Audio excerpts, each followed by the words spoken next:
So, welcome back, my dear students. Welcome back to Ranvi Education. So, ఈ Ranvi Educationలో భాగంగా ఈ 8th class NCERT text బుక్స్లో first chapter అయినటువంటి square and a cube ఈ చాప్టర్కి సంబంధించిన complete information మనం ఈ సిరీస్లో మనం నేర్చుకోబోతున్నాం. సో స్క్వేర్ అండ్ క్యూబ్ అనే ఈ చాప్టర్లో ముందుగా ఫస్ట్ పేజ్లో ఒక ఫజిల్ ఇవ్వడం జరిగింది. ఎంత అద్భుతమైన ఫజిల్ అంటే నిజంగా చాలా అద్భుతమైన ఫజిల్ అన్నమాట. సో ఫస్ట్ ఆ ఫజిల్ గురించి మనం నేర్చుకొని దాని తర్వాత స్క్వేర్ అంటే ఏంటి, స్క్వేర్ రూట్ అంటే ఏంటి, క్యూబ్ అంటే ఏంటి, క్యూబ్ రూట్ అంటే ఏంటి, సో స్క్వేర్ రూట్ని ఫైండ్ అవుట్ చేయడానికి ఎన్ని మెథడ్స్ ఉన్నాయి, ఆ మెథడ్స్ అన్నీ కూడా మనం డిస్కషన్ చేద్దాం. ఓకే, సో ఈ వీడియో కనుక మీకు నచ్చితే ఖచ్చితంగా లైక్ చేసి షేర్ చేయండి. So let's get in the chapter. Okay, so ఈ ఫజిల్ అని చెప్పాను కదా, ఈ ఫజిల్ ఏంటి అని అంటే చాలా ఇంట్రెస్టింగ్ ఫజిల్. సో ఒక రాణిగారు ఉంటారు, రత్నమంజరి అనే ఒక రాణిగారు ఉంటారనమాట. సో ఈ రాణిగారికి కోహిమన్ అనే ఒక కొడుకు ఉంటాడు. సో ఈమె ఏజ్ అయిపోవడం వల్ల ఆమె ఆస్తిని అంతా కూడా వాళ్ళ కొడుకుకి ఇవ్వాలి అని అనుకుంటుంది అనమాట. సో వాళ్ళ కొడుకుకి ఇవ్వాలి అని అంటే వాళ్ళ చుట్టాలు బంధువులు అందరూ కలిసి ఒకరికి ఇస్తే అంటే ఏమని అనుకుంటారేమో అనే పాయింట్ ఆఫ్ వ్యూలో ఈమె ఏం చేస్తుంది అంటే ఒక కంప్లీట్గా ఒక వీలునామా రాస్తుంది అనమాట.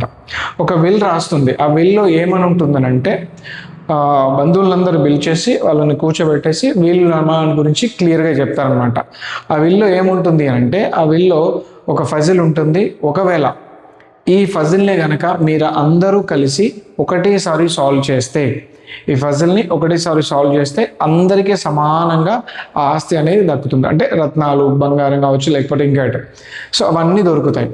లేదు ఈ అందరి మందిలో ఎవరైతే ఫస్ట్ చెప్తారో వాళ్ళకు మాత్రమే ఆస్తి దొరుకుతుందని చెప్పేసి ఒక ఫజిల్ పెడుతుంది అనమాట. సో ఆ ఫజిల్ ఏంటి అనేది మనం ఒకసారి చూద్దాం. సో ఆ ఫజిల్ ఏంటి అని అంటే ఈ రత్నమంజరి అనే ఆమెకి వీల్లో ఈ విధంగా రాస్తుంది. సో మనకు సీక్రెట్ రూమ్ ఉంటుంది.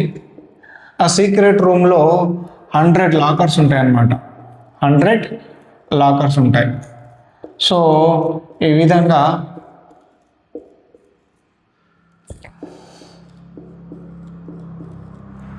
వన్ 2 3 4 5 6 7 8 9 10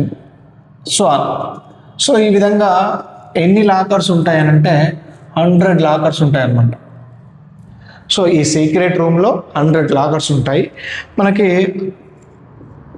ఆ రత్నమంజరి యొక్క చుట్టాలు 99 మెంబర్స్ ప్లస్ వాళ్ళ కొడుకు. సో వాళ్ళ కొడుకు ఒకరు, మొత్తం కలిపి 100 మెంబర్స్ వీళ్ళు ఉంటారనమాట. ఇప్పుడు ఈ 100 మెంబర్స్కి కూడా నెంబర్స్ ఇస్తారనమాట. సో 1వ పర్సన్, 2వ పర్సన్, 3, 4, 5 ఈ విధంగా లాస్ట్ చివరి వ్యక్తి వరకు కూడా 100 నెంబర్స్ ఇవ్వడం జరుగుతుంది. వీళ్ళకి నెంబరింగ్ ఇవ్వడం జరుగుతుంది. సో ఇక్కడ ఫజిల్ ఏంటి అంటే ఫస్ట్ పర్సన్ వెళ్ళి ప్రతి ఒక్క డోర్ని అన్నిట్లను కూడా ఓపెన్ చేయాలన్నమాట.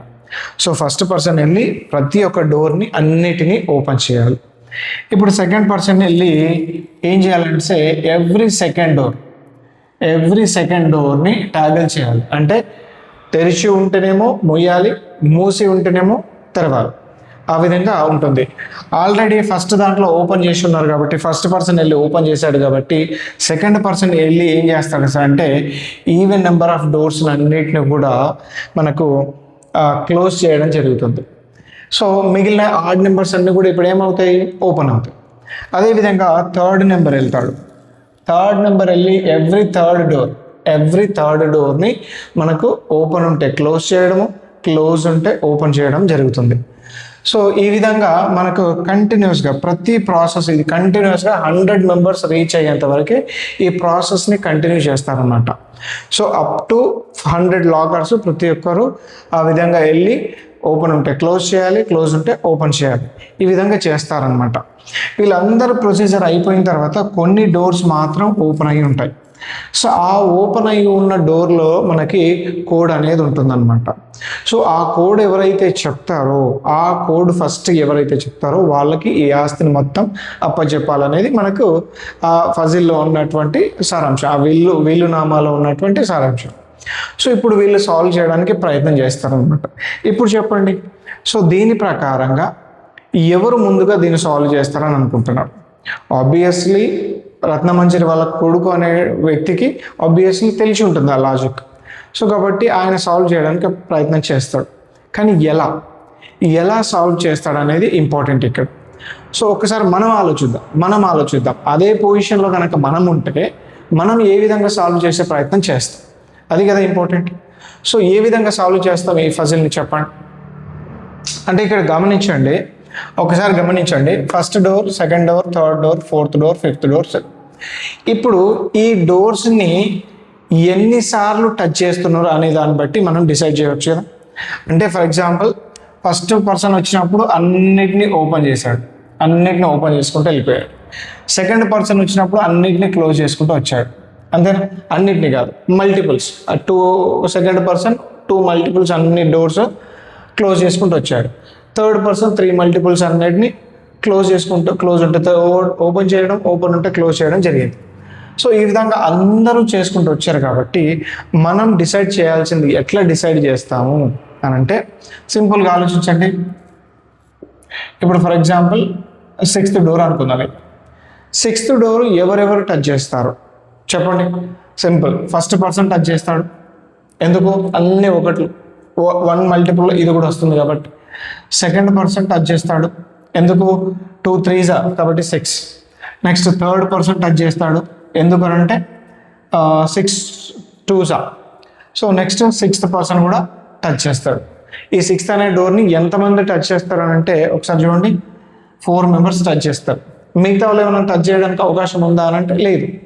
సో ఇప్పుడు చూడండి, ఫస్ట్ పర్సన్ వెళ్ళి ఓపెన్ చేస్తాడు, సెకండ్ పర్సన్ వెళ్తే క్లోజ్ చేస్తాడు, థర్డ్ పర్సన్ వెళ్ళి ఓపెన్ చేస్తాడు, ఫోర్త్ పర్సన్ వెళ్ళి క్లోజ్ చేస్తాడు.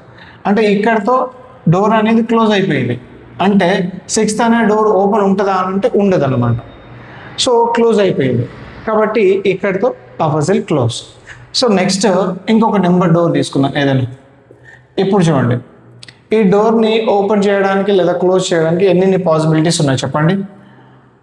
ఫస్ట్ పర్సన్ ఎట్లా టచ్ చేస్తాడు? ఓపెన్ చేస్తాడు. సెకండ్ పర్సన్ చేయడానికి అవకాశం ఉందా? 9th డోర్ని లేదు. థర్డ్ పర్సన్ చేయడానికి ఉందా? థర్డ్ పర్సన్ ఉంది కాబట్టి థర్డ్ పర్సన్ వస్తాడు. ఫోర్త్ పర్సన్ టచ్ చేయడానికి అవకాశం ఉందా డోరు? ఎందుకంటే 4 మల్టిపుల్ 9 కాదు కాబట్టి ఆయన టచ్ చేయడానికి అవకాశం లేదు. 5th పర్సన్, 6th పర్సన్, అట్లే 9th పర్సన్. సో ఛాన్స్ ఎక్కడ ఉంది సార్ అంటే 9th పర్సన్ దగ్గర ఉంది. ఇప్పుడు చూడండి, దీని తర్వాత ఎవరైనా టచ్ చేయడానికి అవకాశం ఉందా? 9th డోర్ని టచ్ చేయడానికి లేదు. ఇప్పుడు చూడండి, ఈ ఫస్ట్ పర్సన్ ఓపెన్ చేశాడు, సెకండ్ పర్సన్ క్లోజ్ చేశాడు, థర్డ్ పర్సన్ ఓపెన్ చేశాడు. ఇప్పుడు అంటే ఫైనల్గా ఈ 9th డోర్ అనేది ఓపెన్ ఉంటుంది. అంతేనా? ఇక్కడ మీరు గమనించండి, కొన్ని నెంబర్లకి మాత్రం పెయిర్స్ వస్తున్నాయి. పెయిర్స్ ఓకేనా, ఎవ్రీ 2 pairsకి అది డోర్ క్లోజ్ అయిపోతుంది. కానీ ఇక్కడ చూడండి, ఈ నెంబర్కి మాత్రం రాలేదు. ఒక పేర్ వచ్చిన తర్వాత ఒకటి మిగిలిపోయింది. అంటే ఇక్కడనేమో ఈవెన్ నెంబర్ ఆఫ్ టైమ్స్ డోర్ని టచ్ చేస్తున్నాం, ఇక్కడనేమో ఆడ్ నెంబర్ ఆఫ్ టైమ్స్ డోర్ని టచ్ చేస్తున్నాం. కాబట్టి ఇది ఓపెన్ ఉంది. అంటే దాని మీనింగ్ ఏంటి? మనకు ఆడ్ నెంబర్ ఆఫ్ టైమ్స్ ఏ నెంబర్ డోర్ని అయితే టచ్ చేస్తామో ఆ డోర్లు అన్నీ కూడా కంప్లీట్గా ఓపెన్ ఉంటాయి. అట్లా ఉండడానికి అవకాశం ఎక్కడెక్కడ ఉంది అని అంటే చూసుకుంటే ప్రతి స్క్వేర్ నెంబర్ దగ్గర ఒక అవకాశం ఉంటుంది సార్. ప్రతి స్క్వేర్ నెంబర్ అంటే 1 4 9 16 25. సో ఈ విధంగా ప్రతి స్క్వేర్ నెంబర్ దగ్గర అవకాశం ఉంటుంది. అంటే every square number will have a add number of factors. Okay, వీటి యొక్క ఫ్యాక్టర్స్ని ఆధారంగా చేసుకొని మనం చెప్పొచ్చు. సో కాబట్టి ఇక్కడ ఈ ఫజిల్ని సాల్వ్ చేయగలిగింది ఎవరు అంటే ఆయన కొడుకు కోహిమా. ఎట్లా చేయగలుగుతాడంటే every square number door open చేయగలుగుతారు. ఆడ్ నెంబర్ ఆఫ్ ఫ్యాక్టర్స్ ఉంటాయి కాబట్టి మనకి ఎవ్రీ డోరు అనేది ఓపెన్ అయి ఉంటుంది. సో ఓపెన్ అయ్యి ఉంటుంది అని అంటే మరి మొత్తం ఓవరాల్గా ఎన్ని డోర్స్ ఓపెన్ ఉంటాయి? ఒకటి నుంచి 100 మధ్యలో ఎన్ని స్క్వేర్ నెంబర్స్ ఉంటాయి సార్ అంటే 10 ఉంటాయి, కాబట్టి 10 డోర్స్ ఓపెన్ ఉంటాయి. ఈ 10 డోర్స్ ఓపెన్ ఉన్న తర్వాత దాంట్లో ఫజిల్లో పాస్కోడ్ కీ అనేది ఉంటుందిగా. ఆ పాస్కోడ్ కీ ఏమని ఉంది సార్ అంటే ఓన్లీ కేవలం 2 సార్లు మాత్రమే తెరిచి ఉన్న 2 సార్లు మాత్రమే టచ్ చేసిన ఫస్ట్ డోర్లు 5 డోర్స్ ఏవైతే ఉంటాయో వాటిని లాక్ అని చెప్పేసి అని అంటాడు. ఫస్ట్ 5 డోర్స్ 2 సార్లు మాత్రమే టచ్ చేసే డోర్స్ ఏంటివి చెప్పండి. ఒకటి అనే డోర్ని ఎన్నిసార్లు టచ్ చేస్తాం? ఒకసారి, ఇంకా మిగతా ఎవ్వరూ టచ్ చేయరు. సెకండ్ డోర్ని చెప్పండి, 1 టచ్ చేస్తాడు, 2 టచ్ చేస్తాడు. థర్డ్ని 1 టచ్ చేస్తాడు, థర్డ్ టచ్ చేస్తాడు. అంటే కేవలం 2 ఫ్యాక్టర్స్ మాత్రమే ఉండేవి. ఏ type of numbers sir? Prime numbers మాత్రమే ఉంటాయి. కాబట్టి ఫస్ట్ 5 ప్రైమ్ నెంబర్స్ ఏమేమైతే సార్ అంటే 2, 3, 5, 7. So this is the pass code అనమాట. సో ఈ విధంగా పాస్ కోడ్ 5 నెంబర్స్ కావాలని ఉంటేనేమో 11. సో 2, 3, 5, 7, 11 అనేది పాస్ కోడ్ అవుతుంది. కాబట్టి ఈ పాస్ కోడ్ని యూజ్ చేసుకొని ఆయన ఆస్తిని అంతా తగ్గించుకుంటాడు. సో ఇది అనమాట ఫజిల్ యొక్క సారాంశం, right? So thanks for watching my dears. If you like this video, please subscribe and share it. Thank you.